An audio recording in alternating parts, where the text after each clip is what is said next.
Premièrement, de créer plus d'emplois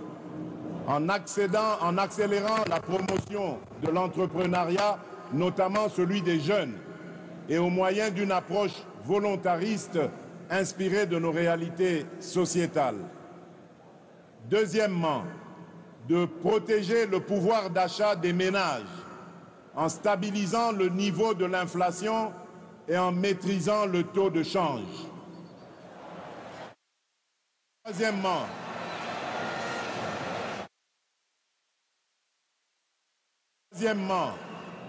d'assurer avec beaucoup plus d'efficacité la sécurité de nos populations, de notre territoire, de nos biens ainsi que la préservation de nos intérêts. Au moyen d'une restructuration profonde de notre appareil de sécurité et de défense et par la poursuite du renforcement de notre diplomatie. Quatrièmement, de poursuivre la diversification de notre économie et d'accroître sa compétitivité en optant pour la transformation de nos produits agricoles et miniers bruts sur notre sol. Cinquièmement, de garantir plus d'accès aux services de base en veillant à l'extension des programmes tels que ceux de la couverture santé universelle, de la gratuité de l'enseignement et du PDL 145 territoires. Et enfin, sixièmement, de renforcer l'efficacité de nos services publics. Ces engagements résument ma détermination à offrir des solutions pragmatiques par la force de la volonté et de la mobilisation des énergies de tous pour la création de plus d'emplois pour les jeunes à la sortie de la formation et pour les personnes en sous-emploi, la maîtrise du coût de la vie et la garantie de la sécurité des citoyens où qu'ils vivent. À ces engagements s'ajoute l'épineuse question du désenclavement de nos territoires, dont la solution en termes de financement vient d'être rendue possible, notamment grâce à l'affectation prochaine de fonds issus de l'enveloppe obtenue dans le cadre de la renégociation du projet SICOMINE et qui devrait atteindre un montant global de 7 milliards de dollars américains. À cette question épineuse se pose-t-elle aussi celle du développement des chaînes de valeurs agricoles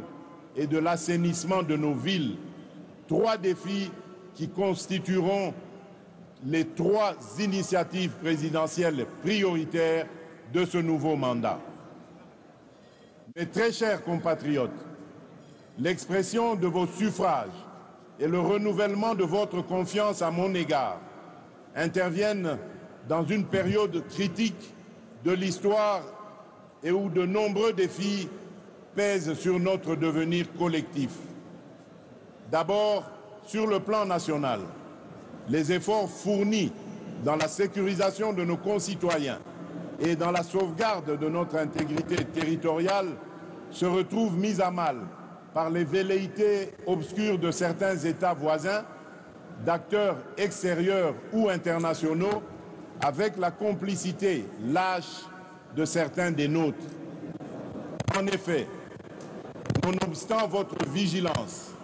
le sacrifice et la bravoure de nos vaillantes forces de sécurité et de défense, les menaces se veulent résilientes. Et pour beaucoup, alimentées par la trahison de certains Congolais,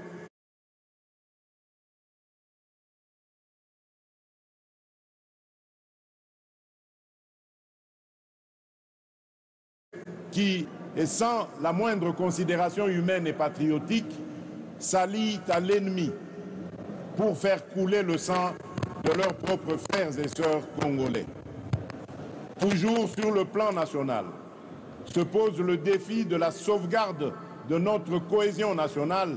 qui ne peut se faire qu'au moyen du renouvellement et de la consolidation de notre vouloir vivre collectif. Un vouloir vivre collectif où seront bannis les fléaux de la haine, du tribalisme, du clanisme et de toutes les antivaleurs qui aujourd'hui minent le développement de notre pays. Bref, un vouloir vivre collectif comme valeur sacrée que nous léguerons entière aux générations futures. Ensuite, sur le plan international, se dresse le défi de l'intégration régionale et du développement de notre continent, pour lequel notre pays, la République démocratique du Congo, a significativement contribué et, fort de son potentiel, se veut aujourd'hui, plus qu'hier, un acteur incontournable, mieux,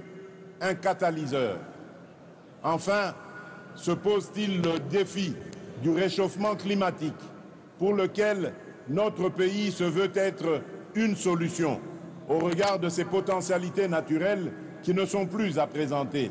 tout comme le défi collectif de la préservation de notre existence commune face aux idéologies du chaos et à la folie meurtrière qui n'épargnent aucune nation ni aucun pays. Chers compatriotes, je mesure l'ampleur de la tâche qui m'attend, ainsi que toute la portée des attentes légitimes qu'évoque cet ultime mandat, dans l'esprit de chaque Congolaise et de chaque Congolais. J'ai cependant la certitude que, par votre concours et interpellé par ce devoir patriotique qui consiste à rassembler toutes nos forces et nos intelligences, nous serons capables de combler ces attentes et de relever le défi d'assurer la destinée de notre pays. Mes très chers compatriotes, nous y sommes. Par cette cérémonie solennelle d'investiture, je reprends donc le bâton de commandement que vous m'aviez confié avec la détermination de maintenir allumé le feu sacré de notre nation.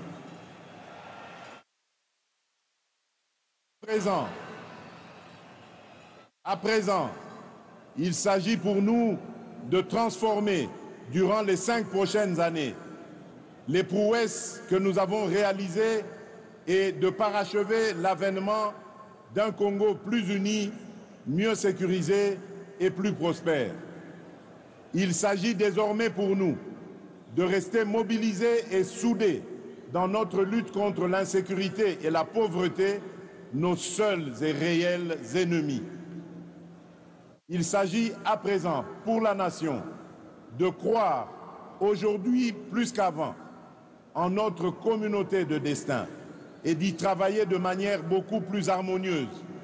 tout en veillant à ne pas laisser émerger ni triompher et en s'assurant à ceux qu'ils soient poursuivis dans leur dernier retranchement et qu'ils subissent la rigueur de la loi, toutes celles et ceux qui ont choisi et qui seront tentés d'emprunter la voie de l'ignominie et de la barbarie. Tirant les leçons de l'expérience passée et ayant à l'esprit vos aspirations exprimées,